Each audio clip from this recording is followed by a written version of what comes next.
حدیث نمبر 1056 روى أبو حنيفة رضي الله عنه عن عبد الله بن أبي حبيبة رضي الله الصحابي رضي الله عنه قال سمعت أبا الدرداء رضي الله عنه يقول. ٹھیک ہے، یہ صحابی کے بارے میں لکھ لیجئے، عبداللہ بن ابی حبیبہ، عبداللہ بن ابی حبیبہ لکھیں، یا اردو کے حساب سے ابو حبیبہ بھی چاہے تو آپ لکھ سکتے ہیں. عبداللہ بن ابی حبیبہ الادرع یا الادرع، رے کو زبر سے لکھو اچھا رہتا، الادرع الاشہلی الانصاری. عبداللہ بن ابی حبیبہ الادرع الاشہلی الانصاری، یہ قباء کے رہنے والے تھے. قباء جو مسجد قباء جو مشہور ہے نا مدینہ شریف میں، وہ اس زمانے مدینہ شریف کے باہر ہوا کرتی تھی. یعنی مدینہ سے نکل کے قباء ایک بستی ملتی تھی جی مدینہ شریف کے سراؤنڈنگ میں، یہ قباء کے قریب رہتے تھے. یہ ان کو بچپن میں یاد ہے حضور صلی اللہ علیہ وسلم سے ملاقات کی تو یہ صحابی روایت کرتے کہتے ہیں کہ ہم حضور صلی اللہ علیہ وسلم مسجد قباء ہے. مسجد قباء تو معلوم ہے نا، تاریخ اسلام میں حضور صلی اللہ علیہ وسلم سب سے پہلے جو مسجد بنایا ہے وہ مسجد کا نام مسجد قباء ہے. قباء، مسجد قباء سب سے پہلے، مسجد نبوی سے پہلے یہ بنی، بعد میں مسجد نبوی بنی. تو حضور صلی اللہ علیہ وسلم ہمارے پاس مسجد قباء آئے تھے، یہ وہاں کے رہنے والے تھے. تو کہتے ہیں تو جب میں بالکل چھوٹا بچہ تھا حضور آئے تھے وہاں پر، تو میں جا کے حضور کے رائٹ سائڈ پہ بیٹھ گیا تھا. تو حضور صلی اللہ علیہ وسلم کچھ پینے کے لیے منگائے تھے، پتہ نہیں پانی تھا، دودھ تھا، شربت تھا، جو بھی تھا منگائے. حضور صلی اللہ علیہ وسلم پیے، اس کے بعد ان کو دے دیے. تو کہتے ہیں کہ حضور کا بچا ہوا پھر میں بھی پیا. ٹھیک ہے، اور میں نے اس وقت دیکھا تھا کہ حضور صلی اللہ علیہ وسلم چپل پہن کے نماز پڑھ رہے تھے. چپل پہن کے بھی یا جوتا پہن کر بھی، اگر صاف ہو، اگر زمین کھردری ہو، کانٹے والی ہو، سفر ہو، جنگل ہو، ڈاؤٹ ہو، ایسی جگہ نماز پڑھ رہے ہیں، شاید وہاں پر کوئی کیڑا وغیرہ کاٹ لے، ایسے مقامات پہ اگر شوز پہن کے نماز پڑھتے ہیں، چپل پہن کے نماز پڑھتے ہیں اور وہ صاف ہو تو بالکل جائز ہے، نماز میں کوئی فرق نہیں پڑتا، کوئی فرق نہیں پڑتا جی. جہاں نماز بچھی ہوئی صاف جگہ ہے تو بہتر ہے کہ چپل اتار کر نماز پڑھو، لیکن اگر کہیں ضرورتاً پہن کے بھی پڑھتے ہیں، بشرطے کہ چپل اور جوتا صاف ہو تو بالکل نماز پڑھتے ہیں. تو یہ روایت کرتے ہیں کہ میں حضور صلی اللہ علیہ وسلم کو اس دن چپل پہن کے نماز پڑھتے ہوئے دیکھا. آپ کی تاریخ وفات مجھے نہیں ملی. تو عبداللہ ابن ابی حبیبہ رضی اللہ عنہ روایت کرتے ہیں، کہتے ہیں کہ میں نے ابو الدرداء رضی اللہ تعالیٰ عنہ سے سنا. میں نے کہا تھا نا یہ 16ویں حدیث جو ہے 2 صحابی ہے چین میں، احادیات تو ہم نہیں کہہ سکیں گے لیکن ثنائیات میں آئیں گے، لیکن دونوں صحابی ہے، دونوں وہ افراد ہے جو حضور سے ملاقات کیے. عبداللہ بن ابی حبیبہ کہتے ہیں کہ میں حضرت ابو الدرداء رضی اللہ تعالی عنہ سے سنا کہ حضرت ابو الدرداء رضی اللہ عنہ فرمائے کہ میں حضور صلی اللہ علیہ وآلہ وسلم کے پیچھے سوار تھا. یعنی حضور صلی اللہ علیہ وسلم اونٹ پر یا گھوڑے پر سوار ہے، میں ان کے پیچھے بیٹھا ہوا تھا. فقال، تو حضور صلی اللہ علیہ وسلم فرمائے، یا ابو الدرداء، سنو ابو الدرداء، اے ابو الدرداء سنو، من شہد اللہ الہ الا اللہ وانی رسول اللہ مخلصا وجبت لہ الجنہ، جو سچے من سے لا الہ الا اللہ محمد رسول اللہ کہے گا اس کے لیے جنت پکی ہو گئی. حضور صلی اللہ علیہ وسلم فرمائے.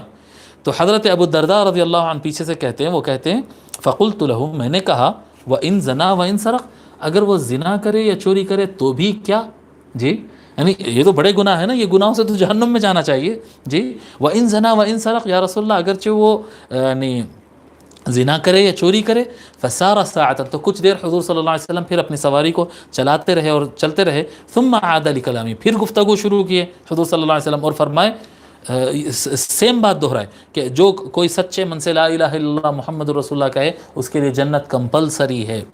تو میں نے کہا وَإِن زنا وَإِن سرق، پھر کہتے ہیں، پھر میں نے کہا کہ کیا اگر وہ زنا کرے یا چوری کرے تو بھی، فسار ساعتا، پھر کچھ دیر حضور صلی اللہ علیہ وسلم خاموش چلتے رہے وہی سواری پر. پھر پھر وہی دہرائے، جو لا الہ الا اللہ محمد رسول اللہ سچے من سے کہے تو اس کے لیے جنت پکی ہے. تو میں نے کہا وَإِن زنا وَإِن سرق، یعنی ان کو یہ سمجھ میں آ رہا کہ اگر کوئی گناہ، ایسے بڑے بڑے گناہ، چوری وغیرہ اس طرح کے گناہ کرے تو اس کو تو ہمیشہ کے لیے دوزخ میں جانا ہے جی، ان کے تو ذہن میں یہ ہے. تو حضور صلی اللہ علیہ وآلہ وسلم جب تیسری مرتبہ انہوں سوال کرتے تو حضور صلی اللہ علیہ وسلم فرماتے، ہاں وَإِن زنا وَإِن سرق وَإِن رغم أنف أبي الدرداء، ہاں اگر وہ زنا کرا تب بھی وہ جنت میں جائے گا، اگر وہ چوری کرے تب بھی وہ جنت میں جائے گا، اگرچہ ابو الدرداء کی ناک مٹھی میں مل جائے تب بھی وہ جنت میں جائے گا.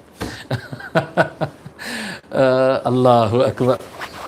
ہاں یہ ہے کہ جو گناہ یعنی بندے مومن، ہم سابق میں احادیث شریفہ پڑھ لینا کہ ایمان والے سے اگر گناہ ہوتے ہیں، چھوٹے گناہ بڑے گناہ جو بھی ہے، اللہ تعالیٰ یا معاف فرما دیتا ہے یا پھر اس کی جہنم میں سزا دے کر پھر جنت میں جاتا ہے. یعنی جنت میں تو جانا اس کا کمپلسری ہے اگر من سے ایمان والا ہے، لیکن اس سے پہلے سزا وغیرہ ہوتی ہے، اس کے لیے پھر بچنا بھی ضروری ہوتا ہے. لیکن جنت تو پکی ہے سچے من سے لا الہ الا اللہ پڑھنے والے کے لیے، چاہے وہ کسی بھی لیول کا آدمی ہو، جنت تو پکی ہے.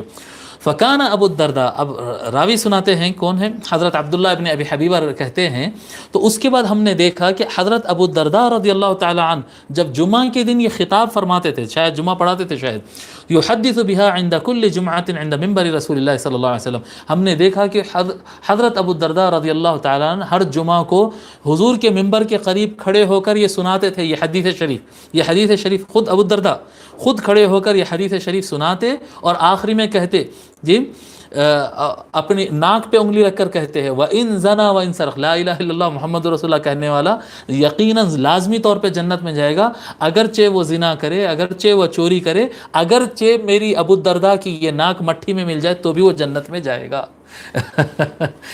حضرت ابو الدرداء رضی اللہ تعالیٰ عنہ اس طرح سے فرماتے تھے. یہ کتاب لکھ لیجئے، یہ حدیث شریف ایک نئی کتاب سے آئی ہے، کتاب الآثار. کتاب کا نام ہے الآثار بس، کیونکہ نام بالکل مختصر ہے اس لیے کتاب الآثار کہتے ہیں اس کو. تو آپ کتاب الآثار لکھیں، ایکچوئل نیم تو اس کا الآثار ہے. آتھر کا نام ہے ابو یوسف یعقوب بن ابراہیم الانصاری. ابو یوسف یعقوب بن ابراہیم الانصاری، ابو یوسف یعقوب بن ابراہیم الانصاری. آپ کا انتقال 182 ہجری کو ہوا. امام اعظم ابو حنیفہ رضی اللہ عنہ کا انتقال ہوا 150 ہجری کو. یہ امام ابو یوسف ان کے شاگرد ہے، 182 ہجری کو ان کا انتقال ہوا. ان کو قاضی ابو یوسف کہتے ہیں، یعنی فقہا کے نزدیک اگر کہہ دیں گے نام قاضی ابو یوسف مطلب یہی ابو یوسف ہوتے ہیں، حالانکہ ابو یوسف تو بہت سارے ہیں لیکن یہ قاضی تھے یہ. اور یہ کتاب حدیث شریف کی کتاب ہے، کتاب الآثار، اور اس میں احادیث کی تعداد ہے 1067 1067 حدیث شریف اس کتاب میں ذکر کیے گئے. 1067 احادیث شریفہ اس کتاب میں.